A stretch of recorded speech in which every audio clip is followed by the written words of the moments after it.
തിരിച്ചു പോയി. ഞാൻ നേരെ ഇങ്ങോട്ട് വന്ന് ഇടുന്ന 2 TT എടുത്തിട്ട് തിരിച്ചു പോയി. രാവിലെ ഒരു 9 മണിയാകുമ്പോൾ വരാൻ പറഞ്ഞു തിരിച്ച്. അപ്പോൾ ഒരു 6 മണിയാകുമ്പോഴത്തേനും പറഞ്ഞ ആ നായി ഒരു 4 പേരെ കൂടെ കടിച്ചിട്ടുണ്ട്, പിന്നെ ടൗണിലുള്ള 4 പേരെ കടിച്ചിട്ടുണ്ടെന്ന് പറഞ്ഞു. തിരിച്ച് 9 മണിയാകുമ്പോൾ ഇവിടെ വരുമ്പോഴത്തേക്കും ആളെണ്ണം കൂടി 10-18 പേര് ഇവിടെ കടിച്ചിട്ടുണ്ടെന്നാണ് റിപ്പോർട്ട് വന്നത്.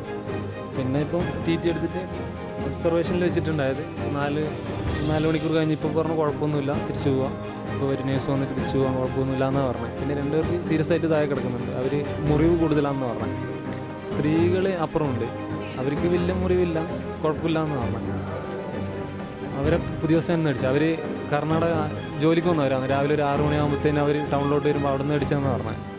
പിന്നെ 2-3 പേരെ കൂടെ കടിച്ചിട്ടുണ്ട്. ഇവിടുന്ന് ബൈക്ക് പോകുന്ന ആൾക്കാരെ 2 പേരെ കടിച്ചിട്ടുണ്ട്.